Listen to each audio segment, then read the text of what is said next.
Well, another emergency session for the United Nations Security Council, meeting again behind closed doors to discuss the situation in the DPRK.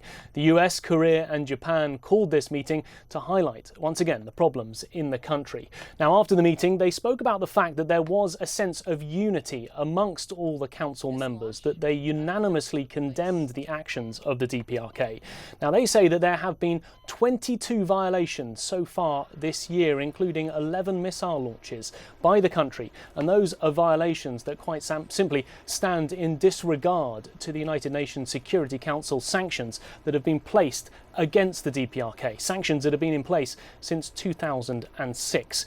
Well, after the meeting, we heard from Japan's ambassador, Koro Besho, who said that the firing of the missiles was an act of utter disregard, while the US ambassador, Samantha Power, said that the DPRK have made it clear they're carrying out these missile tests so that they can arm them with nuclear weapons, and therefore, she said, it was time for the Council to do more.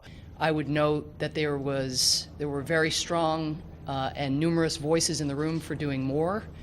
And so without getting ahead of the Council, we were also interested in increasing the consequences after this pattern of using these launches to advance the capabilities of the program. Well, they were able to put out a press statement condemning the actions of the DPRK. This is the 7th press statement of this year. And once again, we're seeing very similar language. They're calling it a grave violation of international obligations by the DPRK. They're calling on member states to redouble their efforts and make sure that the DPRK doesn't violate these sanctions, and also talking about the willingness to take further significant measures. However, that's the language that they used just a couple of weeks ago when they issued the last press statement. So this time round, at least, there won't be more sanctions placed on the DPRK.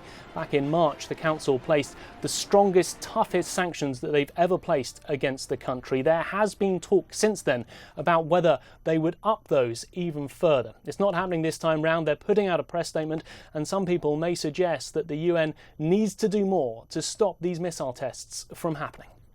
Nick Harper, CCTV, in the United Nations in New York.